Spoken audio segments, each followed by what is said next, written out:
is looking deep down the left side. Mendeville into the end zone. Touchdown! Down the sideline, still Foley to the house. And the players streaming from the sideline to celebrate with 17 seconds left. Hey everybody, welcome back to BVarsity Live for Thursday, October 4th. It's our first show of the month of October. We are brought to you by Grapevine MSP and Motor City Buick GMC. It's starting to get a little cooler. The clouds are out. There was a little bit of rain yesterday, which means we're getting into the depths of the fall season in high school sports around Kern County, and it's even Major League Baseball postseason. Why do I bring that up? Because at 2:07, just here in about 6 minutes, first pitch of the NLDS with Colorado taking on Milwaukee, and Centennial's own Corbin Burns is on the 25-man roster for the Milwaukee Brewers. You got to think about it. This is only 3 months since Corbin Burns has been called up for his Major League debut back in July, and the dude finished with a 7-0 record in the regular season. An ERA of 2.61, pitched in 30 games, 38 innings, 35 strikeouts. So a great start to the Major League Baseball career for Centennial graduate Corbin Burns, and he and the Milwaukee Brewers look to start off postseason play against the Rockies starting at 2:07. I'll keep you updated to see if Burns takes the mound at any point within the first hour of the game while we're here on air. Before we take a look ahead to what we have coming up around Kern County, let's take a look back now. We'll start off with highlights from last Friday's football action. Centennial, Liberty, and this is the kind of night for the Jayhawks all night long. Daniel BVarsity, just right after he was presented with a banner for a state championship in the shot put, sacks Kyle Conley, and then big Sammy Stewart rumbles, stumbles, trucks, and drives, and is finally taken down by Grant Bloom on a 50-plus yard gain. Big night for Stewart here, punctuates the drive with a touchdown, one of his two on the night, and Liberty rolled big time in this one. The Patriots had a running clock starting in the third quarter because a lot of plays like this with Hector Gonzalez to Winston Jonty, and he just trucks and spins and moves and has a good old time for the Patriots in the win. And then more Patriots, and it was basically all Patriots in this one, 55-0 victory for Liberty as they move to 1-0 in league play.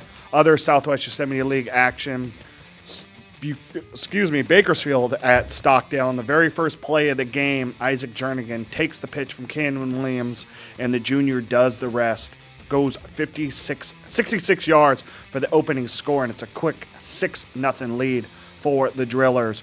More BHS here. Here, Cam Williams takes the ball himself and goes 56 yards down to the 2-yard line. That would set up a Wesley Wilson touchdown on the next play.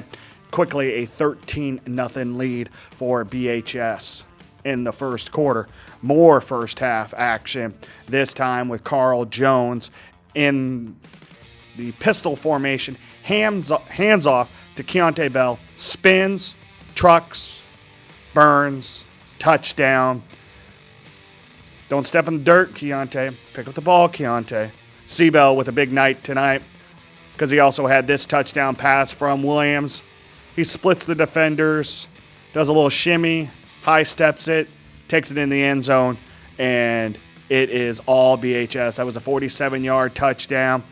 He gets a little love from the coaches, and we move on. More Jernigan here.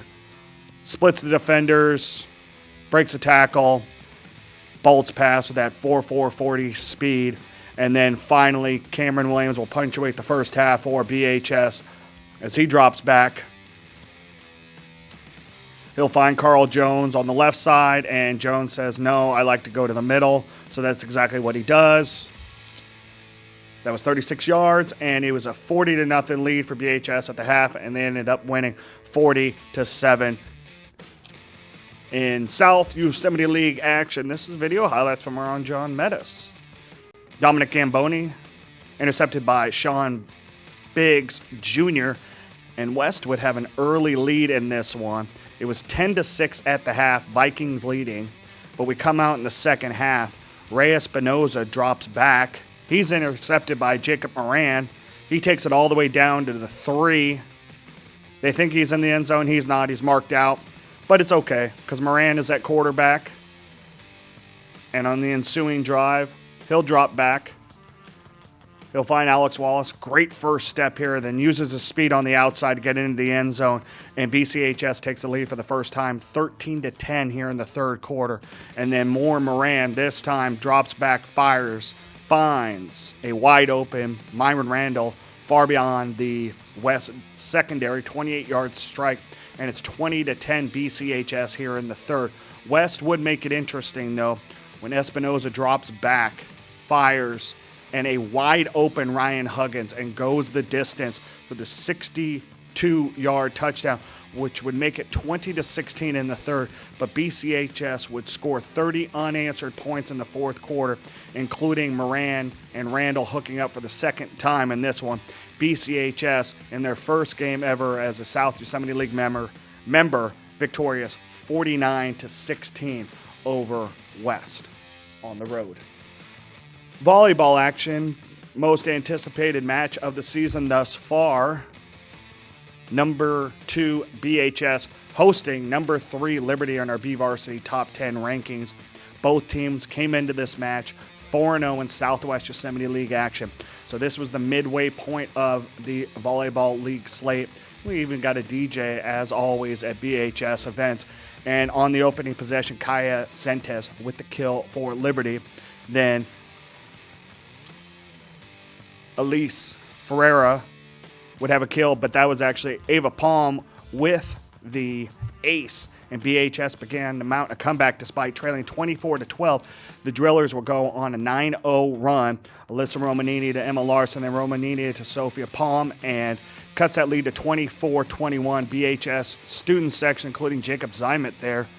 They're excited about this one, but Elise Ferreira with the kill, and Liberty would take the first set 25-21. In the second, Caitlin Tucker this time with consecutive aces, and Liberty is up 2-0 with a 25-15 second set and looking for the sweep against the Drillers, but BHS had other things in mind. They make good. Romanini with the ace. It makes it 20-13 in the third here for BHS. Great defense here by Romanini. Somehow gets all the way over to the bench, keeps that ball in play, goes over the net, and then on a kill opportunity for the Patriots, Larson says no, and then it's a 25-20 third set for the Drillers to cut the Liberty lead to 2-1, but Liberty would take control in the fourth. Brie Larson with the block here, but this night belonged to Caitlin Tucker. The senior had 13 kills, a match high 11 blocks. 11 blocks in a competition like this is absolutely incredible, and Caitlin Tucker was the catalyst for the Patriots as they defeat BHS 3-1. And the Patriots are 5-0 in league play going into tonight's action against Centennial on the road. We'll have video highlights of that match along with the match of the final highlights of the week, and that would be East taking on Highland. Tonight, East will take on Miramonte. We'll get into that in just a second.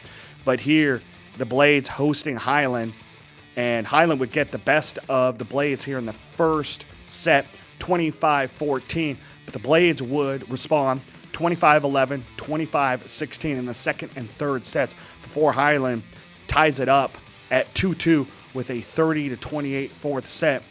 But the Blades would come away victorious 16-14 in the fifth, and the Blades are 4-1 in league play, and they will play at home tonight against Miramonte, who's 5-0 in Southeast Yosemite League play. So first place on the line tonight in volleyball action, and SCAYL will have highlights from that match. We'll also have highlights, like I said, from Liberty Centennial tonight.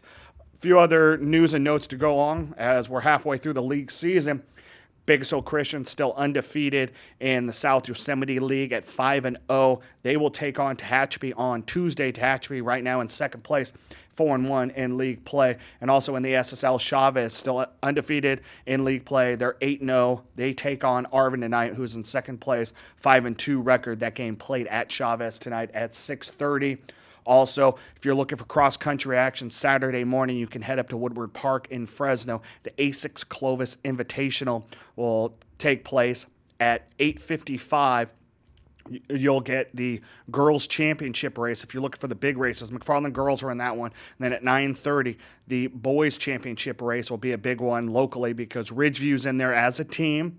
And then Marcus Moda, the senior out of Stockdale, who took 6th at the Stanford Invitational seeded race last week with a 15-minute, 24.2-second 5K. So Moda getting things geared up for a big run here in cross country, and he'll get some great competition on Saturday, as will McFarland girls and Ridgeview boys, so you won't want to miss that action. Plus, a bunch of other Kern County teams will be in action in the other races at the Clovis Invitational on Saturday.